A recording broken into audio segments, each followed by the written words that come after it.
Capítulo 19. Revisões da vida. Os dois amigos desencarnados ignoravam como definir a estupefação que os empolgara. Fantine, desarvorado, recordou-se num átimo da casa rústica que possuía na praia e, sem pestanejar, convidou Evelina a tomarem juntos o carro acolhedor na poltrona traseira. Amargas conclusões passaram a dominá-lo. Então, aquela era a jovem a que tanta vez se reportara a senhora Serpa, Vera Celina, sua própria filha. O alto começou a deslizar e lágrimas grossas lhe molhavam a face. A companheira, como a reconfortá-lo sem palavras, segurou-lhe a mão num gesto de carinho. Percebia-lhe a dor de pai. Ele fitou-a pelo véu de pranto e disse apenas: "Entende como sofro?" "Acalme-se", sussurrou Evelina compassiva. "Somos agora mais irmãos."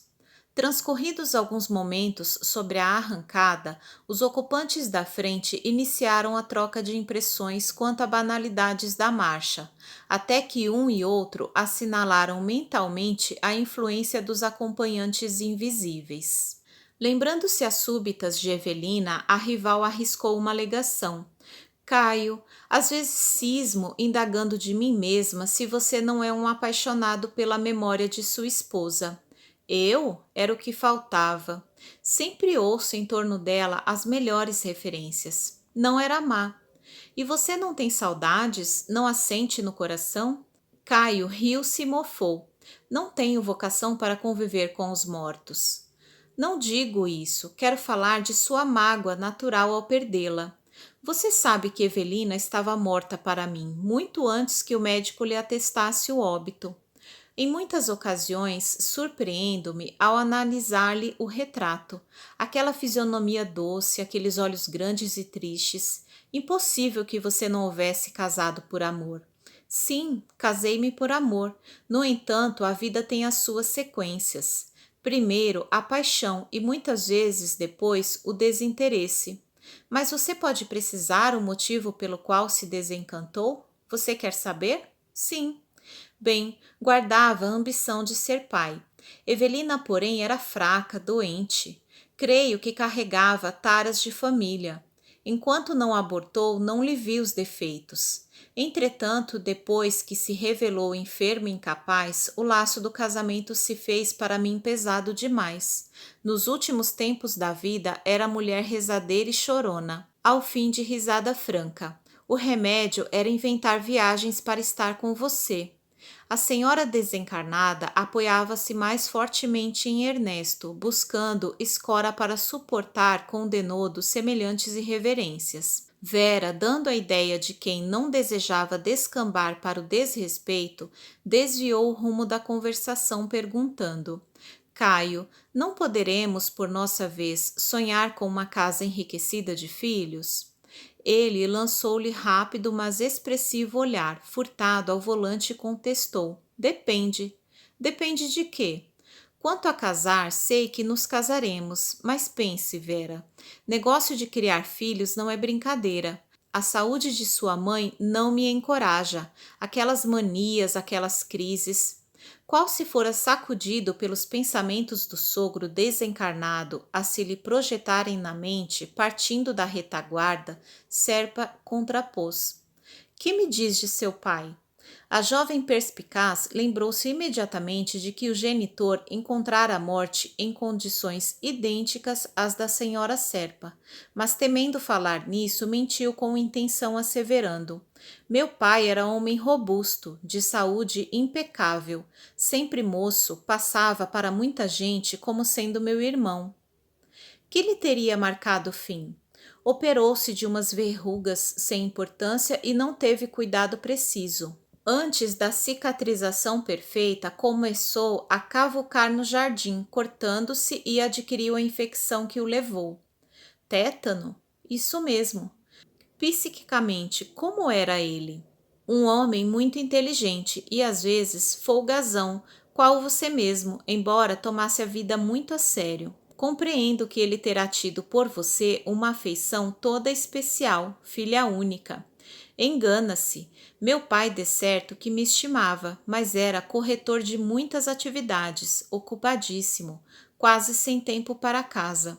A não ser a criatura providencial do ponto de vista econômico, que se esmerava para que o dinheiro não nos faltasse, como pai, não me lembro de algum dia em que se sentasse ao meu lado para ouvir-me ou aconselhar-me em assuntos do coração.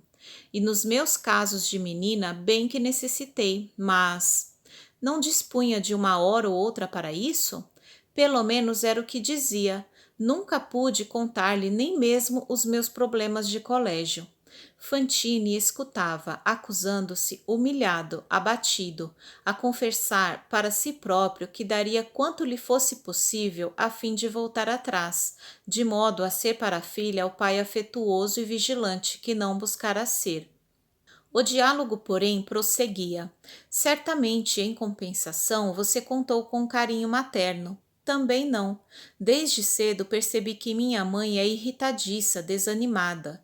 Gosta de estar só e, conquanto não me negue atenção, até hoje manda que eu me decida em tudo por mim mesma. Ela e seu pai viviam bem? Nada disso.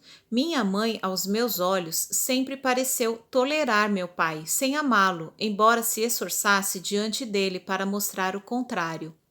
O infeliz chegava a perceber, tornou Caio galhofando. Acredito que não. Como explica você a perturbação da velha depois que ele se foi? Não será isso a dor de perdê-lo? Duvido. Assim que meu pai morreu, ela foi tomada de terrível transformação, como se o odiasse às ocultas. Queimou-lhe os objetos de estima, quebrou-lhe o relógio de bolso, rasgou-lhe os retratos. Imagine, nem orações quis por ele, e foi piorando, piorando. Agora é como sabemos, recusa tratamento, isola-se, fala sozinha, ri, chora, lamenta-se e ameaça o silêncio e a sombra, julgando ver e ouvir os mortos. Estranha situação. Embora reconfortado pela simpatia de Evelina, Ernesto dava curso às lágrimas. Guardava os apontamentos da filha, qual se a desconhecesse até então. Verdade que não fora homem de explosões afetivas, entretanto, nem de leve supunha fosse detestado no lar. Teria a jovem razão? Por que se teriam alterado as faculdades mentais de Elisa? Que haveria ocorrido naquele longo pedaço de ausência? Enquanto os dois desencarnados se identificavam sob rigorosa análise naquele retrospecto, esvaiu-se o tempo e o carro fez parada no ponto terminal, a casa singela, docemente iluminada dentro da noite. Excitado, mas cauteloso, Fantine instalou Evelina em sítio vizinho, de vez que, assim como sucedera com ela própria, expressou o desejo de consultar a sós o ambiente doméstico. Depois disso, decidiria quanto à viabilidade de colocá-la na rota familiar. A posição de Vera junto de Serpa não lhes encorajava de imediato um avanço a dois. Evelina concordou, aproveitaria o ensejo para orar, refletir. Fantine, emocionado, penetrou o reduto que lhe falava tão alta memória. Na sala, tudo como deixara. A mesa e as cadeiras surradas que ele mesmo trouxera da residência de Vila Mariana, os apetrechos de pesca, o armário de louça velha, os quadros humildes a penderem das paredes.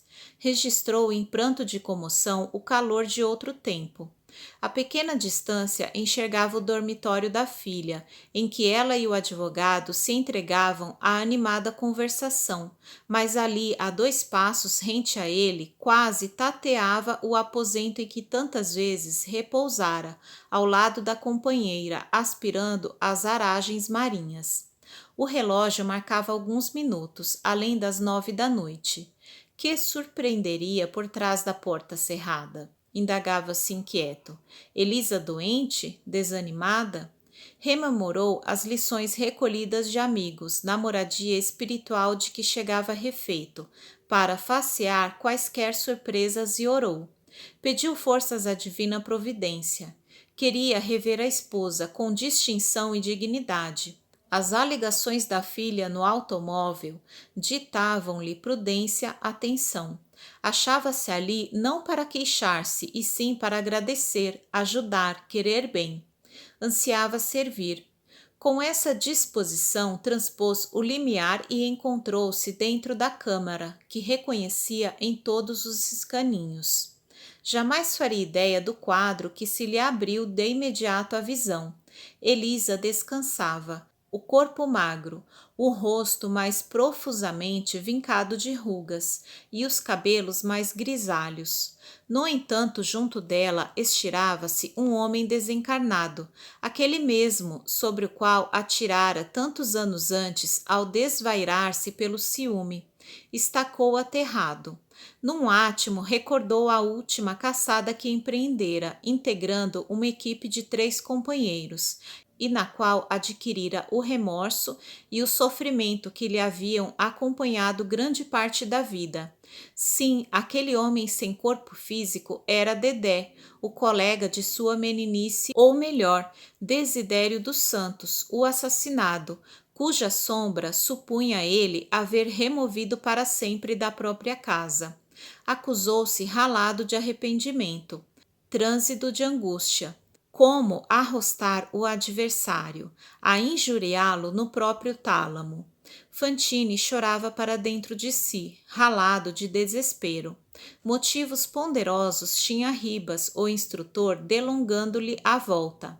Horas antes descobrira na filha a rival de Evelina, e ali diante dele, ao pé de Elisa, se estendia o inimigo triunfante, dominador. Aguentaria com êxito os desafios que a vida lhe propunha depois da morte?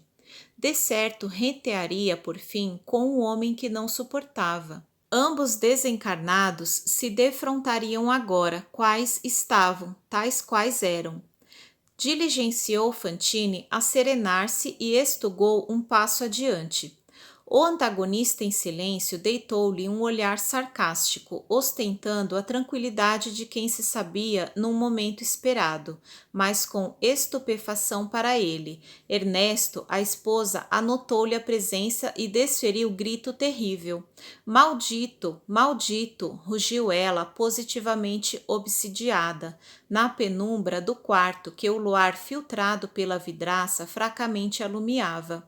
Fora daqui, tinhoso, fora daqui, assassino, assassino, socorro, Dedé, socorro, Dedé. Leva este infame para fora, sai, Ernesto, sai, matador, matador.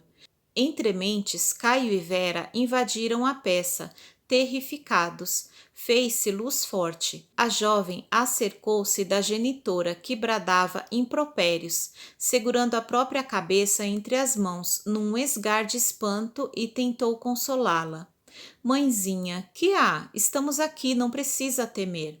Ah, minha filha, a enferma soluçou. É seu pai, aquele infeliz.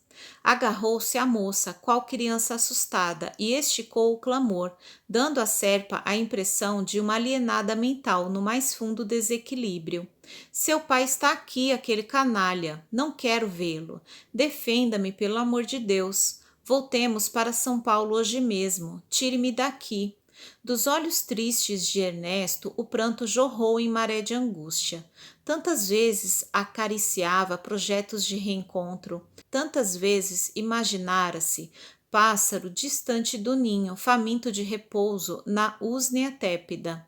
Entretanto, chegava até ali na condição do hóspede indesejável, abominado pelos seus. Elisa, implorou. A conturbada esposa, que trazia as faculdades psíquicas desordenadas, não lhe lobrigava a figura espiritual, depois que a luz mais viva se derramou no ambiente.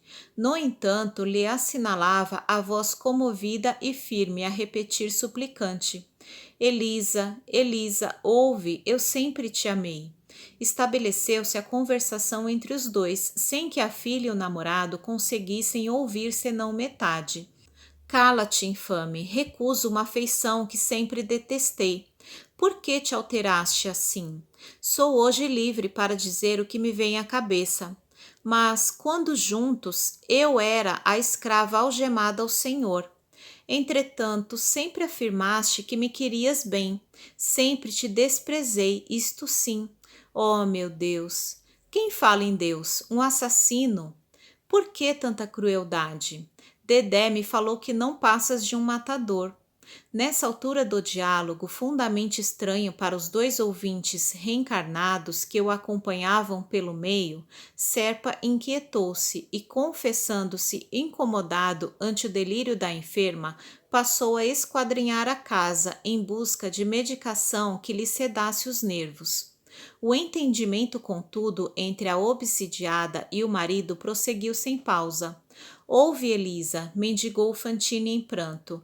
Não nego haver cometido grandes erros, mas invariavelmente por tua causa, pelo extremado apego ao teu carinho. Balela, gargalhou a interlocutora entre a ironia e a demência. Desde que arrasaste Dedé, passei a gostar dele. A qualquer momento a que vinhas em casa, isso acontecia sempre para infelicidade nossa, porque vivíamos juntos aqui, antes de tua morte, e vivemos juntos depois. Olha este quarto, Dedé está no lugar onde sempre esteve. Semelhantes declarações foram suplementadas de informes sobre os quais pede a caridade se faça silêncio. Ernesto chorava, ao passo que defronte dele o adversário desencarnado sorria escarnecedor. Nesse interim, um advogado surgiu trazendo a injeção calmante com que Vera socorreu a doente agitada. Daí a instantes, a senhora Fantine atirou-se ao travesseiro desfigurada, abatida. E justamente quando Ernesto transpunha a porta em retirada, Desidério dos Santos, o inimigo, saltou do leito em que jazia parado e tomou-lhe a frente, desferindo brados terríveis.